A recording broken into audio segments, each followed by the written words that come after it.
Ako si Pastor Apollo C. Kibuloy, number 53 sa inyong balota.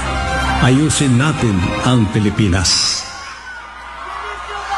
Pastor, at least kung maghanap ka ng tao na kandidato, kung manalo at makaupo dyan as a senator who has the moral values, pati marunong bright. Talagang bright yan si Pastor. Pastor Kibuloy para sa Senado. Mga kababayan, supportahan natin si Pastor Apollo Kibuloy para sa kanyang mga pangarap para humanda at mulambok ang ato ang nasod. Magandang araw mga kababayan at mga kapwa Pilipino sa buong Pilipinas at sa buong sanlibutan. Lalo na po ang ating mga kababayang OFW sa ibayong dagat. Pagpalain po kayong lahat ng dakilang Ama sa araw na ito habang kayo ay nanonood sa aking video message na ito. Ang tanong po ay bakit niyo kailangang iboto sa Mayo 12 si Pastor Apollo C. Kibuloy?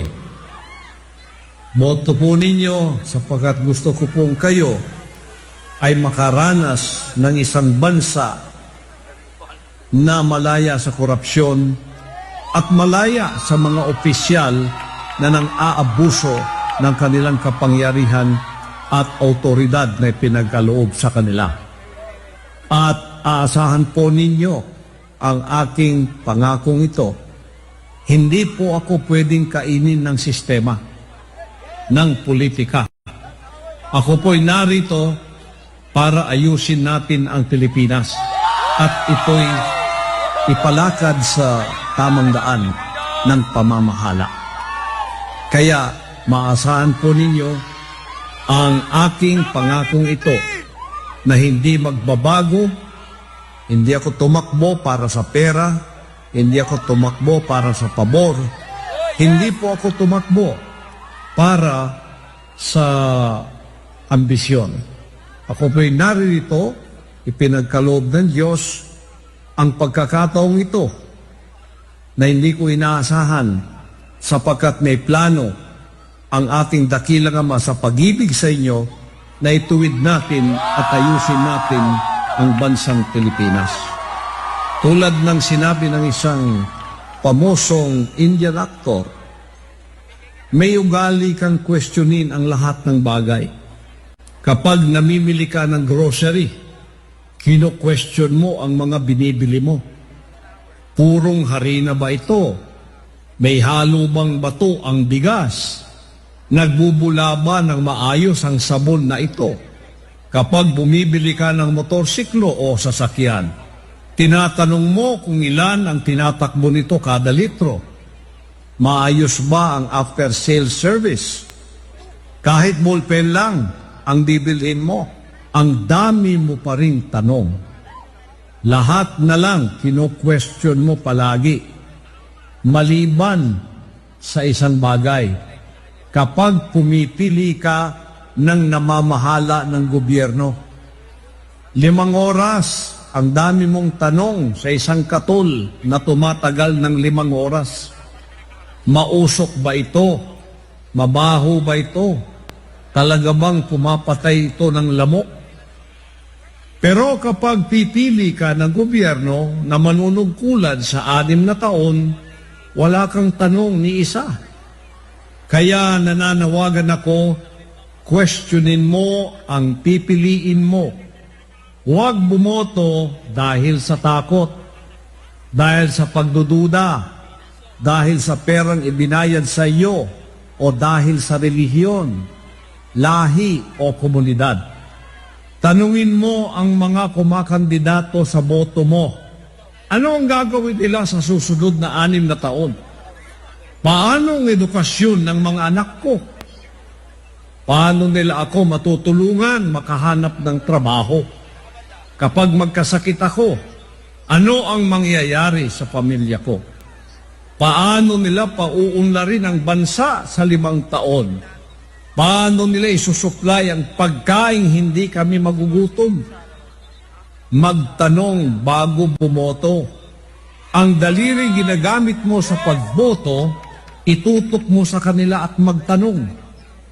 Kapag ginawa mo yan, gaganda, aaba ang sistema ng kalusugan natin para tulungan ang mga magsasakang mahihirap. Hindi na natin kakailanganin pa ang isang superhero. Sapat na ang boto mo. Hawak mo ang kapangyarihan sa dulo ng daliri mo. At kapag ginawa mo ang hinihiling ko, alam mo kung sino ang makakamit ng kalayaan? Ikaw. Kayong lahat. Kalayaan mula sa kahirapan, kalayaan mula sa inhustisya, kalayaan mula sa korupsyon. Magtiwala sa daliri mo. Gamitin mo ito. Ito ang kapangyarihan mong pumili ng isang bansang malaya ay isang bansang pwede mong may pagmalaki at bansa na pwedeng magkaroon ka ng kapayapaan. Kaya, kaibigan, kababayan, panahon na po ito para ating gamitin ang kapangyarihang ito. At ang kapangyarihang ito lamang ang magdudulot ng future para sa ating bansa. Kaya, sa gabay ng ating dakilang Diyos at sa inyong mga pagtitiwala, sa akin bilang maging senador ng bayan upang ayusin natin ang Pilipinas, ako po ay nangangako na hindi ako magbabago sa aking ipinangako. Hindi ako maaring kainin ng sistema. Uulitin ko, hindi ako kumakandidato para sa pera, para sa pabor, at para maging tanyag. Yan pong lahat ay hindi ang aking ambisyon. Ang aking pong tunay na ambisyon ay ayusin ang ating bansang Pilipinas.